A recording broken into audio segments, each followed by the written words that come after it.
Ngaturaken sugeng enjing Bapak Ibu ingkang kinasihan, sugeng pepanggihan malih wonten ing renungan padinan GKJ Purwantara ing dinten menika Rebo Pahing 26 Maret 2019 kaliyan kawula Edi Supriyono saking Pepandan Lukerto.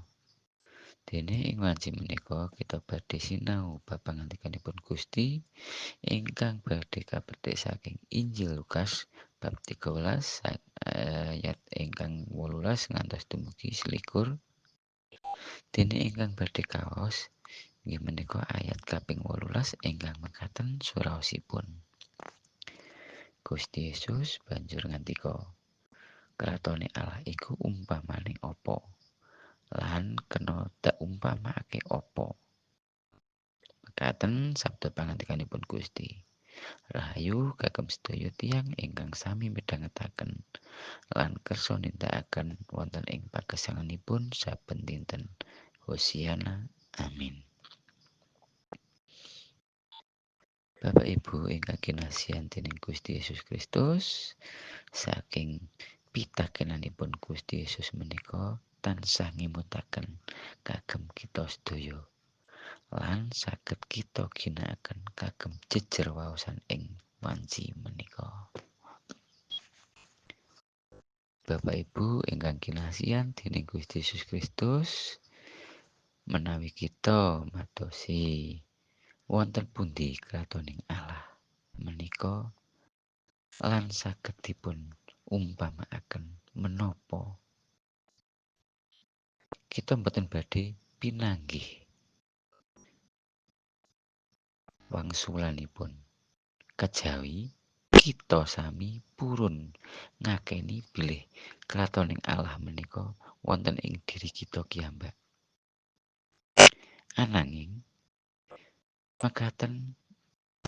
boten jangkep menawi kratoning Allah menika tanpa ngakeni bilih kratoning Allah menika wonten ing telapak sukunipun ibu. Dados secara limrahipun kados boten nalar menawi kita raos ing pagesangan kita. Ananging perkawis menika sanget kita tingali wonten ing pribahasa menika. Surgamu di telapak kaki ibumu. Menika nyata sanget. Bilih punapa ingkang dipun ucap kalian ibu menika kathah kedadosanipun. Kados-kados kita menika sampun rumaos gumedhe. Kita sampun saged mandiri. Sampun saged sukses. Ananging kita supe menawi kita menika taksih wonten kendalinipun saking ibu.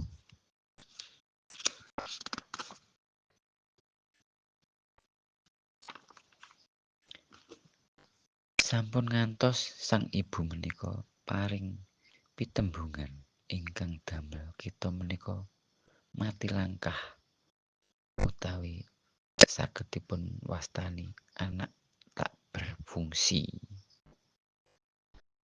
Kita ndedonga supados kratoning Allah menika tansah sumanding ing kita sedaya. Amin. Sumangga kita ndedonga. Rama kasuwargan sowan marep wonten ing ngarsa Paduka Duh Rama, kawula ngakeni bilih kawula dereng saged ngedalaken woh ingkang sae lan kawula dereng saged damel renaning penggalih Paduka. Kathah lepat lan dosa ingkang badhe kawula aturaken ing ngarsa Paduka. Mugi Paduka ingkang paring kasucen dumateng kawula sedaya.